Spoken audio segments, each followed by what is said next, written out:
estamos então, nesse momento, dando sequência à série de aulas a respeito da Trindade, que fala sobre o Deus triuno, este Deus que nos revela como sendo único.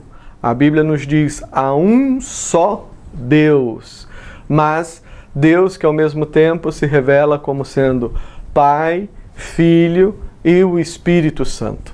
Esse Deus que é tão grandioso, que vai muito além da nossa capacidade de compreensão, mas ao mesmo tempo é um Deus que se relaciona conosco, e se relaciona conosco através da sua graça, que é revelada no Evangelho.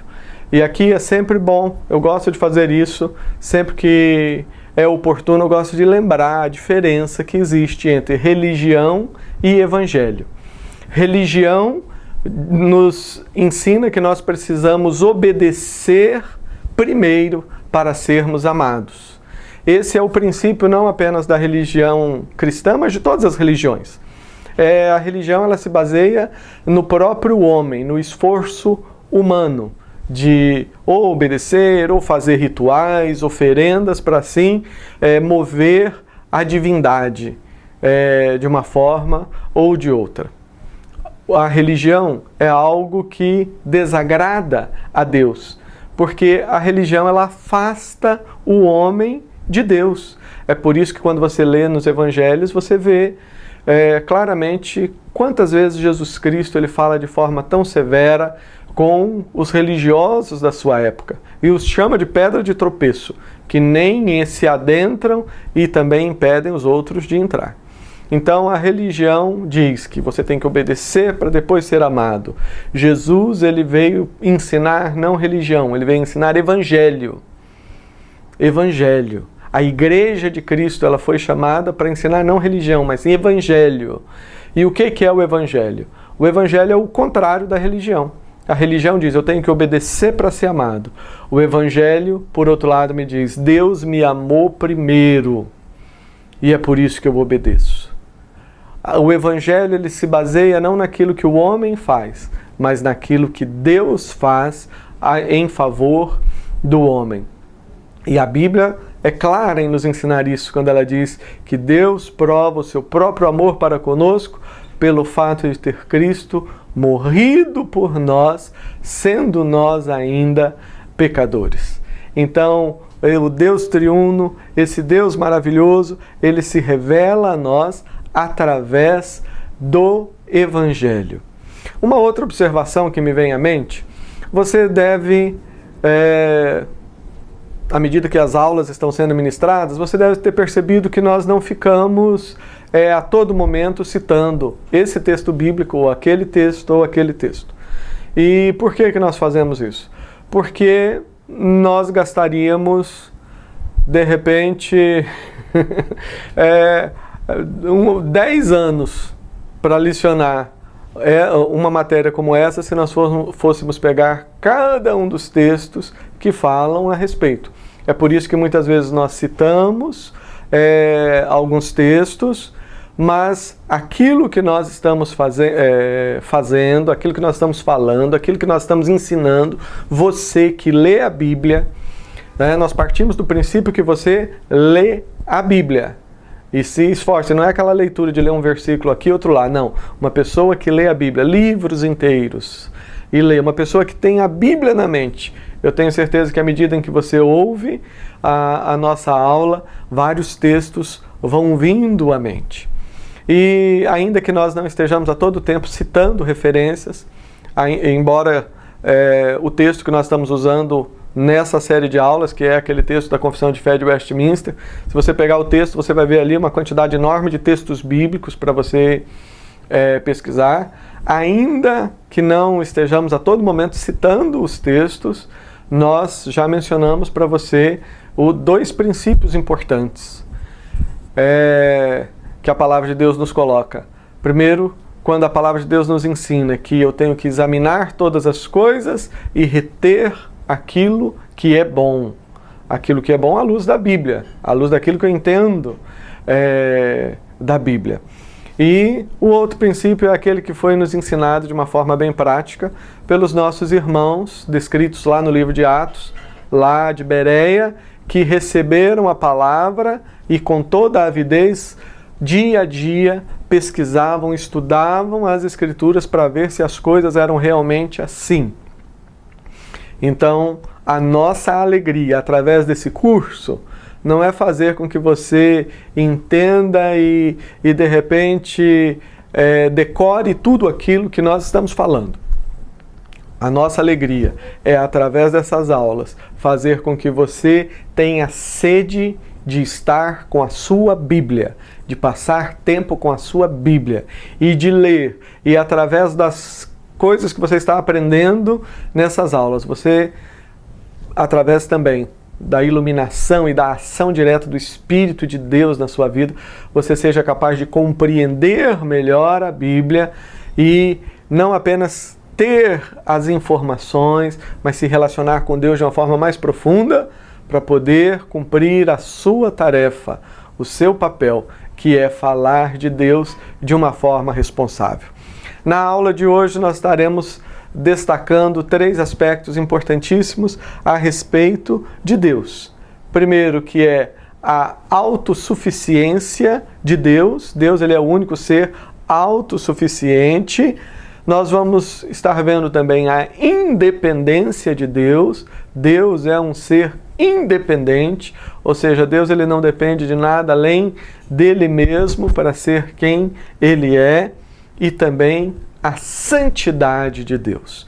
E lembrando que quando nós estamos falando nessas aulas de Deus e de todos esses aspectos, nós estamos falando do Deus triuno, o Pai, o Filho e o Espírito Santo.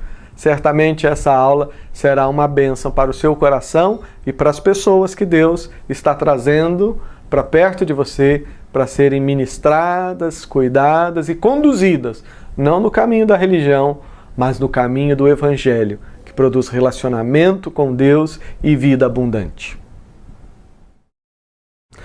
Como fizemos na aula anterior, vamos tomar como ponto de partida para a nossa aula, nesse momento, agora o parágrafo 2º do 2º capítulo da Confissão de Fé de Westminster, que fala sobre Deus e a Santíssima Trindade. Vamos ouvir a leitura desse 2º parágrafo neste momento.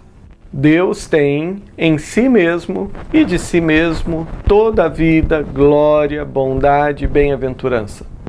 Ele é todo suficiente em si e para si, pois não precisa das criaturas que trouxe à existência, não deriva delas glória alguma, mas somente manifesta a sua glória nelas, por elas, para elas e sobre elas. Ele é a única origem de todo ser. Dele, por ele e para ele são todas as coisas, e sobre elas tem ele soberano domínio, para fazer com elas, para elas e sobre elas tudo quanto quiser. Todas as coisas estão patentes e manifestas diante dele. O seu saber é infinito, infalível e independente da criatura, de sorte que para ele nada é contingente ou incerto. Ele é santíssimo em todos os seus conselhos, em todas as suas obras e em todos os seus preceitos.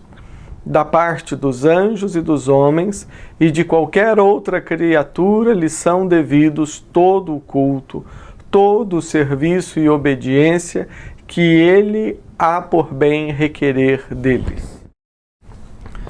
Vamos então, com base no texto lido, vamos estar pensando acerca do Deus triuno e neste momento vamos estar pensando sobre a autossuficiência de Deus. Deus como um ser autossuficiente. Deus como um ser que depende tão somente de si mesmo, a autossuficiência de Deus. O texto nos diz, como nós já ouvimos, Deus tem em si mesmo e de si mesmo toda a vida, glória, bondade e bem-aventurança. Ele é todo suficiente em si e para si, pois não precisa das criaturas que trouxe à existência, não deriva delas glória alguma, mas somente manifesta a sua glória nelas, por elas e sobre elas. Veja que afirmação maravilhosa que é feita aqui a respeito do Deus triuno. Ou seja, tudo aquilo que nós estamos lendo são características, são aspectos que dizem respeito ao Pai, e de igual forma dizem respeito ao Filho, e de igual forma dizem respeito ao Espírito Santo. E esse aspecto é maravilhoso quando nós tomamos consciência, através desse texto, de que Deus é um Deus autossuficiente.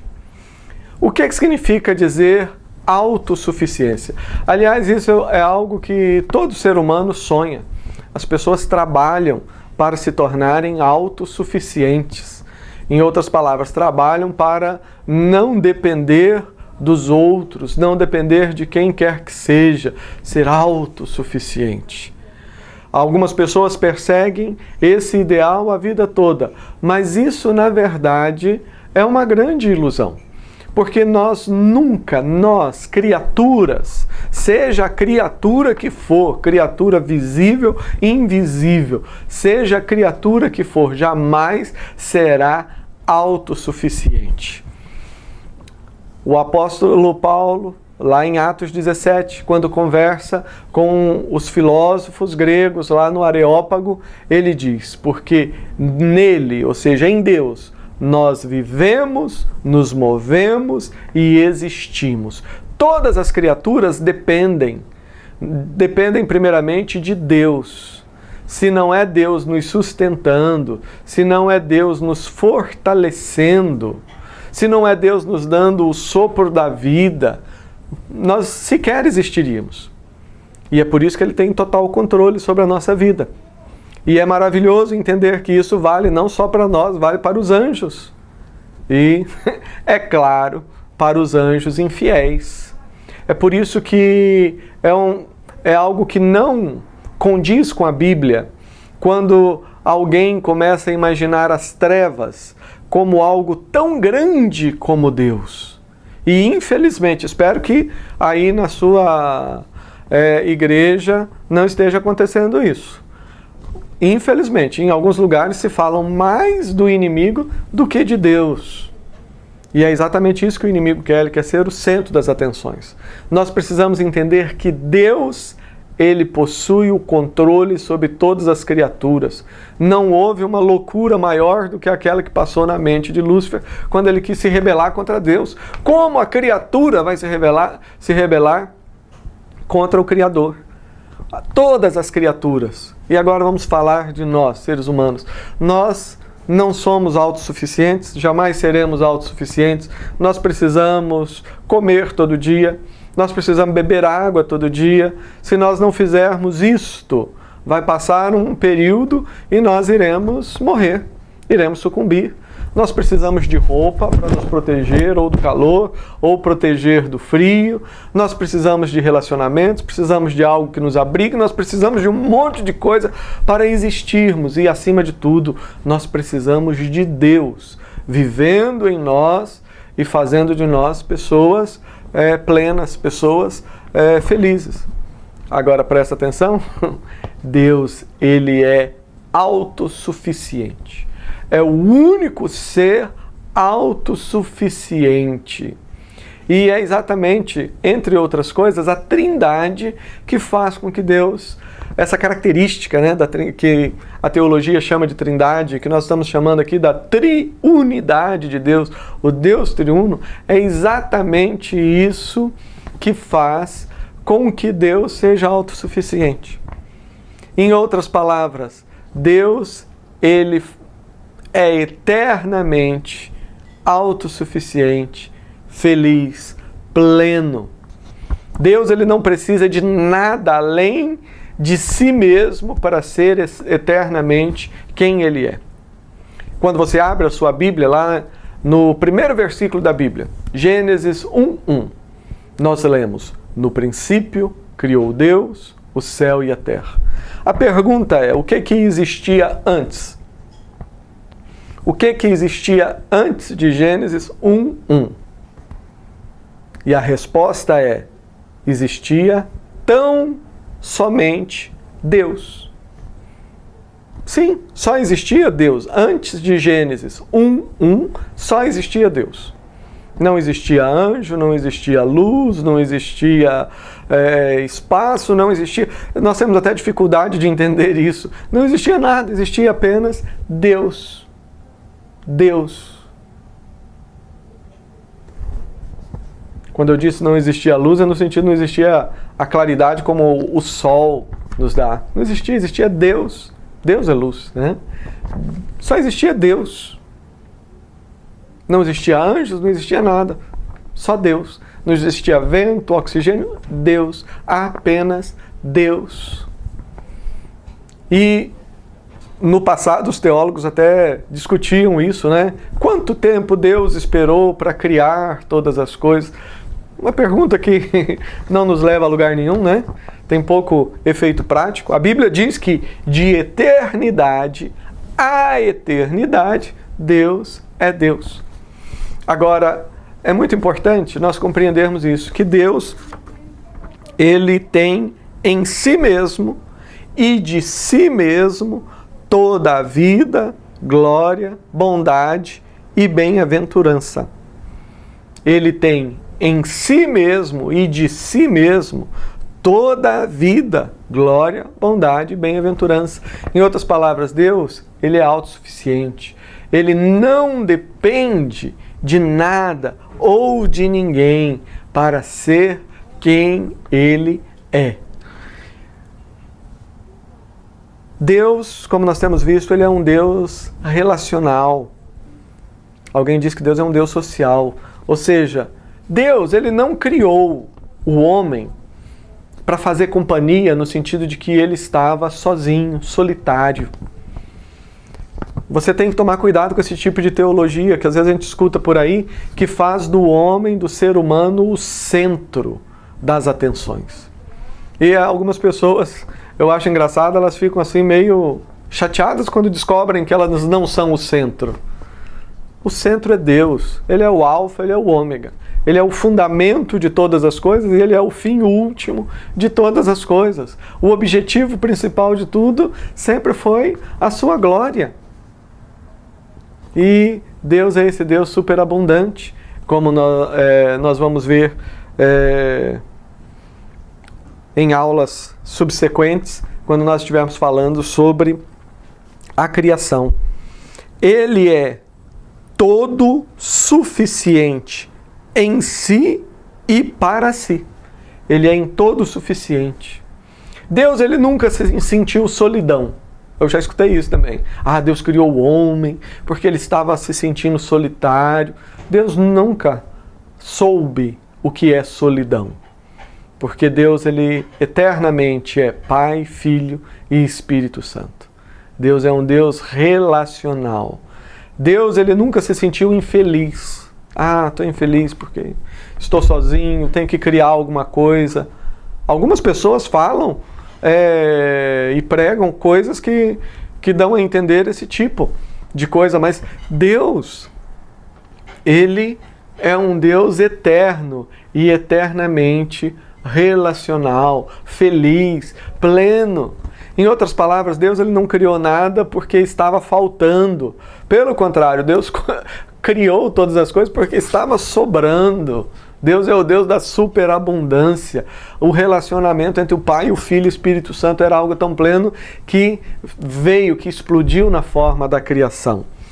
E Deus, então, Ele não precisa das criaturas que trouxe à existência. Tem gente que não gosta disso aqui e acha que... Não, mas é fato, Deus, Ele não precisa.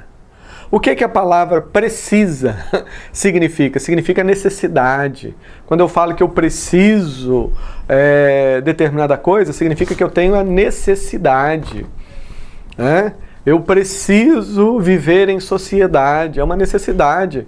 Viver solitário é uma coisa muito ruim. Não, eu preciso me alimentar. Todo ser humano precisa.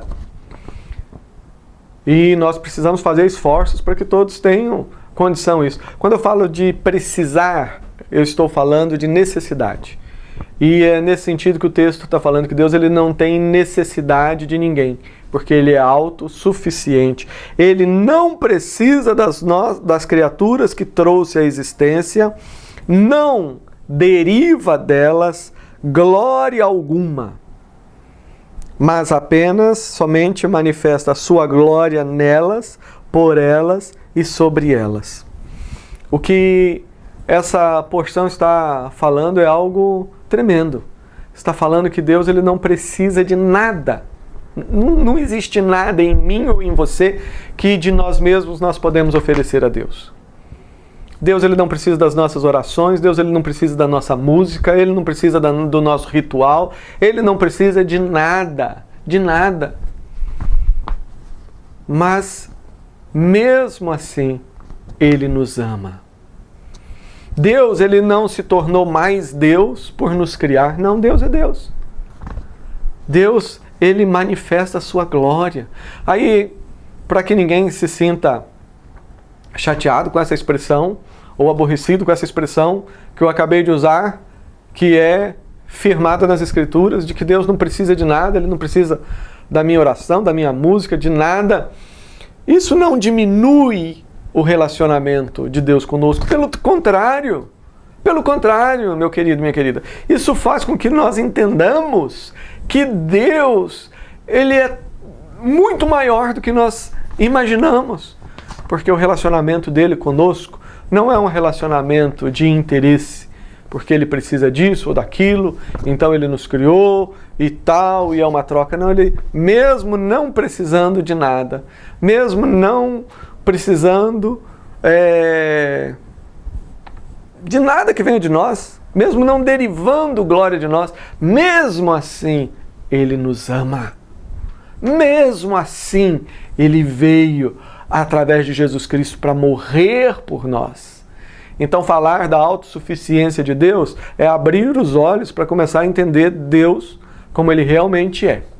Esse Deus grande, absoluto, Senhor. É abrir os olhos para entender o grande amor de Deus. Amor com que faz com que Deus Ele manifeste a sua glória nas suas criaturas. Todas as criaturas, o universo, eu e você, Ele manifesta a sua glória. E como nós já vimos, glória é quem Deus é. A manifestação da glória, você lembra daquela aula? É a beleza de Deus. Mas Deus ele manifesta a sua glória nas suas criaturas, por suas criaturas e para as suas criaturas. Deus ele é um Deus grandioso. Ele é autossuficiente. Mas mesmo assim, Ele nos ama de tal forma que cuida de nós. Nós que, ao contrário de Deus, somos tão finitos, tão pequenos, temos tantas necessidades, precisamos de todas as coisas, mas aí é que está a maravilha da experiência da vida com Deus. Como diz Paulo lá em Atos 17, em Deus nós vivemos, nos movemos, existimos e respiramos. E é em Deus, o Pai, o Deus que é triuno, é em Deus que a nossa vida se torna uma vida eterna. Então veja que coisa maravilhosa, quando nós falamos da autossuficiência de Deus, nós estamos falando, não é que Deus não nos valoriza, mas é que Ele nos valorizou tanto ao ponto de nos trazer para participar desse relacionamento que há na Trindade. Esse relacionamento que eternamente foi cheio de amor, cheio de alegria, cheio de satisfação. E Deus criou você e a mim para termos esse relacionamento com Ele. Sabemos, o relacionamento foi quebrado por causa do pecado, mas em Cristo o caminho se abriu, a redenção veio, o Evangelho nos foi anunciado. O Evangelho que nos ensina que Deus nos amou e em Cristo Ele recebe sobre si a nossa culpa para que nós possamos eternamente participar desse relacionamento maravilhoso que sempre, eternamente existiu nesse Deus triuno e ao mesmo tempo autossuficiente. Veremos agora um outro aspecto maravilhoso, marcante no Deus triuno, na Trindade, um aspecto que marca Pai, Filho e Espírito Santo, que é a independência de Deus. E assim nos diz aquele texto lido há pouco. Ele, ou seja, Deus, é a única origem de todo ser. Dele, por Ele e para Ele são todas as coisas. E sobre elas tem Ele soberano domínio para fazer com elas, para elas e sobre elas tudo quanto quiser. Todas as coisas estão patentes e manifestas diante dele. O seu saber é infinito, infalível e independente da criatura, de sorte que para ele nada é incontingente ou incerto. Olha só que esse aspecto que nos fala sobre a independência de Deus é algo que tem o efeito de produzir nos nossos corações paz, descanso e alegria. E esta alegria está no fato de que Deus, Ele é independente. Diz aqui no final da frase que nós lemos há pouco, que Deus, Ele é independente da criatura, de sorte que para Ele nada é contingente ou incerto. Quando nós falamos que Deus é independente, significa que Ele não depende. Ele não depende da criatura, Ele não depende das situações, Ele não depende disto ou daquilo, Ele não depende de nada além de si mesmo para realizar todos os seus desejos. Deus é um Deus independente. E é por isso que diz que para Ele nada é contingente ou incerto. O que é algo contingente? Algo contingente é algo que depende de determinados fatores para acontecer. Por exemplo, você se prepara com a sua família para fazer um passeio, um piquenique, mas você depende do clima. Você depende de que naquele dia que você planejou sair com a sua família, o dia esteja favorável, ou seja, o dia esteja bonito.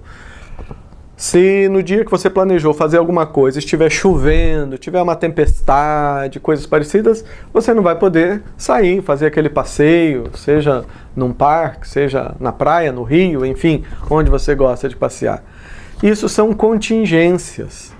Às vezes você deseja fazer uma viagem, mas depende se você vai ter os recursos, depende disso, depende daquilo. Isso são as contingências. Você faz um plano e de repente naquele momento você recebe uma má notícia. Alguma coisa ruim que aconteceu, alguém que está doente, enfim, e de repente você tem que mudar o seu plano. Isso é o que nós chamamos de contingências, ou seja, aquelas coisas que ocorrem e que nos impedem de realizarmos aquilo que temos planejado. É por isso que a Bíblia nos ensina que nós não devemos ter a prepotência de dizer, olha, eu vou fazer isso, vou fazer aquilo e vou viajar dia tal, mas a Bíblia diz, olha, ao invés disso você deve falar, se Deus quiser, eu não apenas irei lá, mas eu farei isso e farei aquilo. Porque nós não temos certeza de nada. Não temos certeza nem se vamos estar aqui no dia seguinte. Quando nós estamos falando da independência de Deus, nós estamos falando exatamente disso. Que para Deus não existe contingência, não existe incerteza. Deus, Ele possui controle sobre todas as suas criaturas. Ele governa todas as coisas. Todas as coisas estão patentes, manifestas diante dele. O seu saber é infinito, infalível e não depende das criaturas. Deus é um Deus que possui controle. Aqui essa independência de Deus diz respeito à sua soberania. Deus, ele é um Deus soberano. E por ser soberano, ele é um Deus também independente. Ele é a única origem de todo ser. Dele, por ele e para ele são todas as coisas. E sobre elas, ele tem soberano domínio para fazer com elas, para elas e por elas, tudo quanto quiser. Deus é Deus. Deus é Deus. Tão importante afirmar algo tão básico. Deus é Deus. Ou seja, Ele possui controle sobre todas as suas criaturas. Ele não depende delas, para ele nada é incerto.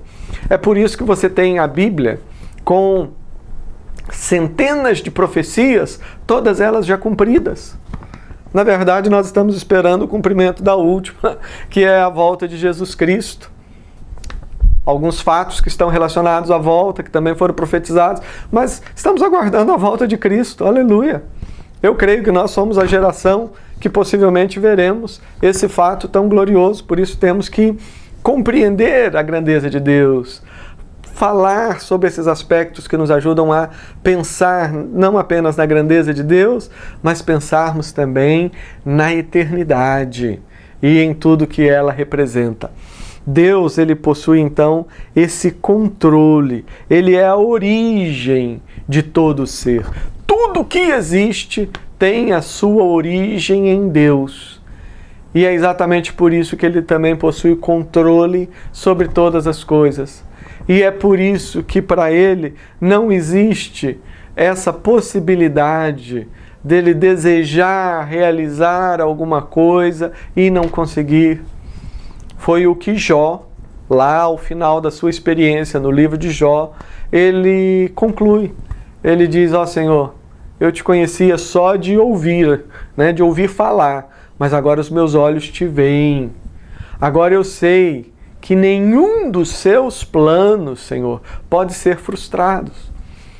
Eu estou, evidentemente, falando aqui o texto com as minhas palavras, mas foi isso que Jó aprendeu, que Deus é Deus. Nenhum dos planos de Deus pode ser frustrado. Por que não pode ser frustrado? Porque Ele tem controle sobre tudo. Foi por isso que quando os anjos foram derrotados, aqueles que se rebelaram contra Deus, foram lançados na terra, eles sabiam que pouco tempo lhe restava, porque não há possibilidade de ser diferente. Não há possibilidade de ser diferente. Quando Deus determina, as coisas acontecem. Quando Ele, na sua grandeza, Ele determina nos amar, Ele nos chama, Ele nos abraça, nada pode nos tirar do seu amor, nada pode nos tirar das suas mãos. Romanos 9, 8, aqueles textos maravilhosos que dizem que nada, absolutamente nada, pode nos separar do amor de Deus que está em Cristo Jesus, nem altura, nem profundidade, nem coisas do presente, nem do porvir, nem criatura, seja visível, seja invisível, nem fome, nem nudez, nem espada. Texto maravilhoso que você conhece, diz, nada vai me separar do amor de Cristo. A palavra de Deus Deus nos revela dizendo, olha, da minha mão ninguém pode tirar você.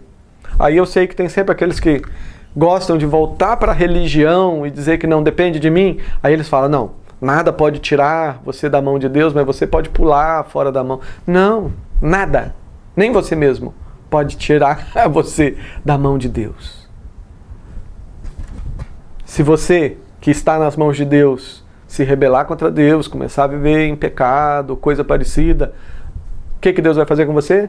Você é filho. Ele vai disciplinar você, você vai, de repente, passar por um tempo de provação, vai deixar de usufruir bênçãos, até que então você vai se arrepender e vai reconhecer que Deus é Deus. Mas nada pode tirar você das mãos de Deus. A Bíblia diz que nenhum dos planos de Deus pode ser frustrado. E isto se fundamenta, entre outras coisas, no fato de ser Deus um Deus independente. E Ele faz todas as coisas dele, por Ele e para Ele são todas as coisas. Deus, Ele é o centro. E Ele é ao mesmo tempo a fonte de todo dom perfeito. A independência que o homem busca faz com que o homem se torne um ser egoísta.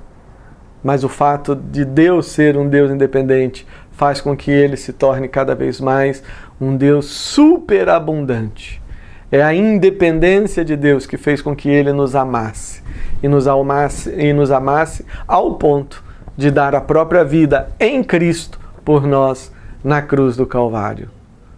Temos visto então esse princípio importante, que é a independência que o Deus triuno possui em si mesmo. Finalmente, então, veremos um outro aspecto fundamental quando pensamos na Trindade, que é a santidade. Santidade. Algumas pessoas, quando nós falamos a respeito da graça de Deus, quando falamos, como há pouco, que nada, nem eu mesmo sou capaz de sair das mãos de Deus, algumas pessoas dizem, olha, mas isso é meio perigoso, você ficar falando dessa maneira. Primeiro, é a Bíblia que diz. Mas o que as pessoas dizem é o seguinte, não, se as pessoas começarem a pensar dessa maneira, elas vão começar a viver fazendo coisa errada, no pecado. O que eu digo é o seguinte, o que essas pessoas estão querendo dizer é que, no fundo, você precisa ter medo.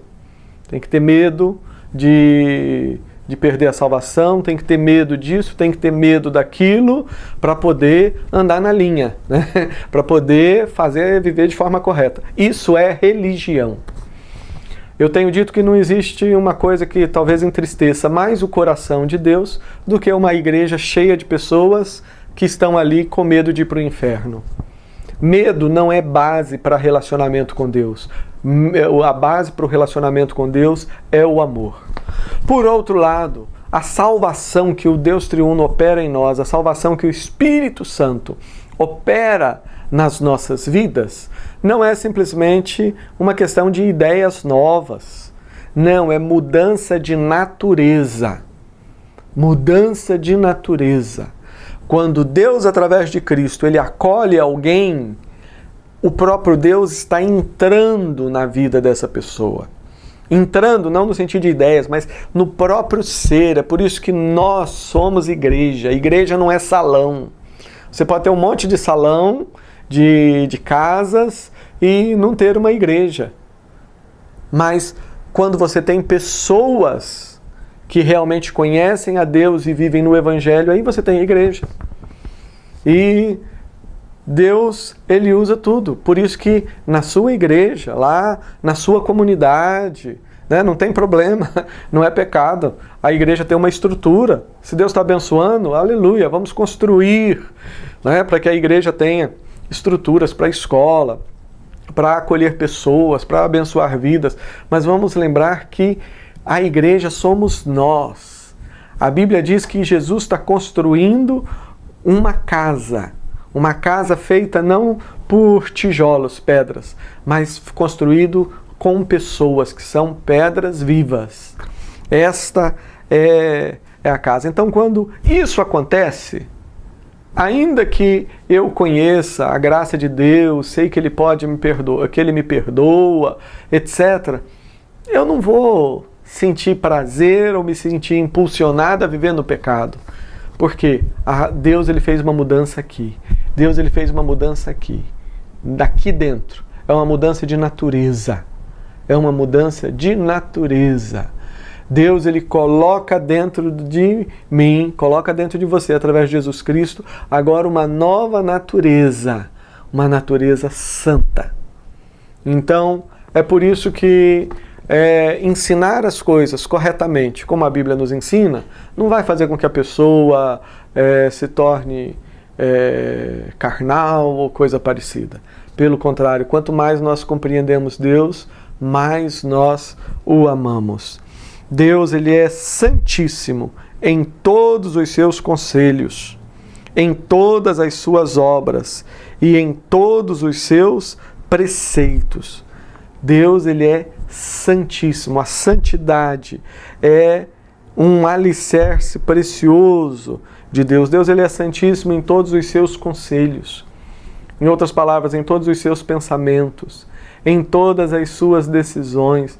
Deus ele é santo. Ele é santo em todas as suas obras. Tudo aquilo que Deus faz é caracterizado por santidade. Esta é uma geração que está sendo chamada para viver uma vida de santidade. Santidade não da religião, santidade do Evangelho. Porque a santidade da religião funciona assim. Te dão uma lista de coisas que pode, não pode fazer, e fala, vai lá, se esforça. Faça o seu esforço para você poder viver de uma forma correta. E a pessoa sai com aquela lista na mão e ela sai com o seu próprio esforço, tentando se tornar santa para que Deus a ame. Isso é religião, é frustração, não funciona. A santidade que o Evangelho proclama é essa. Jesus nos ensina, Deus nos ensina que Ele nos amou tanto e enviou Jesus Cristo. E o Espírito Santo aplica a obra de Jesus em mim. E, ao contrário da religião, que te dá uma lista de coisas para você fazer ou deixar de fazer, o Evangelho, por meio do Evangelho, Jesus ele nos faz a seguinte proposta. Olha, agora eu quero viver em você. Eu quero viver através de você. E é somente com Jesus vivendo em nós, através de nós, é que a santidade de Deus começa a ser perceptível na nossa vida. Enquanto nós estamos tentando consertar as coisas para ver se Deus então se aproxima de nós, nós não chegamos a lugar nenhum. Mas a partir do momento que nós nos achegamos pelo caminho da graça, nos achegamos na presença de Deus, esse Deus maravilhoso, nos lançamos aos seus pés. É a partir do momento que nos rendemos a Ele e começamos a ter sede. Sede não daquilo que Deus me dá, né? Sede não de, eu quero ser próspero, eu quero ficar rico e essa coisa toda que a gente escuta por aí. Mas você começa a ter fome de Deus. A Bíblia diz que, através de Jesus Cristo, nós podemos comer o melhor dessa terra. E o que é o melhor da terra? O melhor da terra não é outra coisa senão Deus. Pergunta a você, o que tem de melhor neste mundo? O que tem de melhor na terra que você pode experimentar? É Deus. Não é casa, não é carro, não é isso, não é aquilo. É Deus. Então, quando nós pensamos sobre a santidade da Trindade, do Deus triuno, do Pai, do Filho e do Espírito Santo, nós estamos pensando na nossa própria vida.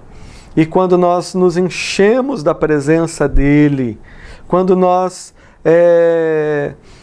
entendemos o Evangelho, então nós somos capazes de experimentar a santidade de Deus em nós. Santidade de Deus em nós não é algo que eu vejo e tento copiar com o meu esforço. Santidade de Deus em nós é o próprio Deus vivendo em nós e nos transformando em vidas santas, colocando a nossa vida em harmonia com os seus preceitos e com a sua santidade. Da parte dos anjos e dos homens e de qualquer outra criatura, lhes são devidos todo o culto, todo o serviço e obediência que há por bem requerer deles. Há pouco nós falamos que Deus não precisa de nada, e de fato não precisa.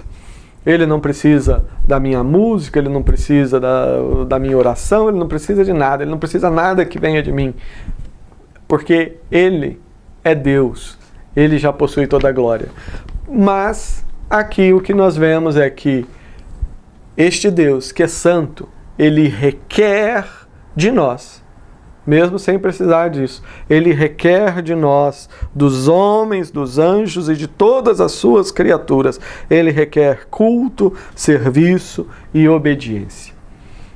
E aqui é bom pensar um pouquinho o que é esse culto. Culto não é simplesmente você estar reunido na grande adoração com outras pessoas, cantando, levantando a mão. Isso é só uma parte. O culto que Deus requer de nós, a adoração que Deus requer de nós, é 24 horas, são 24 horas por dia. É uma vida toda em sintonia com Ele. É viver cada dia e cada momento para a sua glória. Nós poderíamos aqui continuar falando tantas coisas, mas a minha oração por você é que Deus use essa breve reflexão para você fazer a sua mente começar a pensar em Deus de uma forma nova e ter fome de Deus. E eu sei que é o próprio Deus que está conduzindo todo esse projeto de educação através da Eternity in Grace. E eu sei que essas palavras Ele está usando nesse momento, na sua mente, aí onde você está. E vai fazer de você uma grande bênção no seu país, na sua cidade, na sua família, e vai fazer com que você mesmo experimente mais de Deus na sua vida. Deus que é santo, Deus que é o melhor dessa terra. Nessa aula, então, nós vimos 3 aspectos mais importantíssimos quando nós pensamos no Deus triuno. No Pai, no Filho e no Espírito Santo, que diz respeito à autossuficiência de Deus. Deus, Ele é autossuficiente. Ele não precisa de nada além de quem Ele é. Ele não precisa de nada além de si mesmo para ser eternamente Deus e soberano.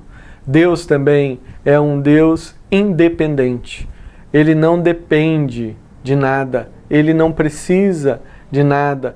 Por isso, para Ele nada é incontingente ou incerto. Em outras palavras, nenhum dos planos de Deus é frustrado. Que Deus te abençoe para você entender e ter esse desejo de conhecer os planos de Deus para a sua vida. Muitas pessoas passam a vida fazendo planos e cobrando Deus e às vezes chateado porque o seu plano não deu certo. Deus, Ele não tem compromisso com os meus planos. Deus tem compromisso com os planos dEle. E o servo de Deus, a serva de Deus, a pessoa que conhece Jesus através do Evangelho, é uma pessoa que se dispõe nas mãos de Deus e busca de Deus a revelação do projeto de Deus para a sua vida. Comece a perguntar a Deus, qual que é o seu plano para a minha vida? Porque Deus é independente e nenhum dos planos de Deus pode ser frustrado. E finalmente vimos a respeito de santidade. Santidade que é uma característica de Deus, santidade que Deus deseja ver em nós. E vimos que santidade que a Bíblia nos revela não é a santidade da religião, porque a religião não é capaz de produzir santidade. Uma lista de regras e alguém te cobrando, faça isso, faça aquilo, pode gerar angústia, mas não gera santidade. Mas um relacionamento profundo com Deus, onde Deus está habitando dentro de você, onde você tem fome de Deus, e não das coisas que Deus te dá, mas você tem fome de Deus, de leitura da Bíblia, de oração, de busca, é o próprio Deus que vai começar a fazer com que a beleza dele seja vista na sua vida. E esse é o nosso desejo, que todas essas aulas estejam abençoando você de maneira que você experimente essa beleza de Deus em você e que essa beleza comece a ser vista aí na sua vizinhança, e Deus certamente vai usar você para ser luz onde você está e pode usar você também para ser luz até os confins da terra. Que Deus te abençoe.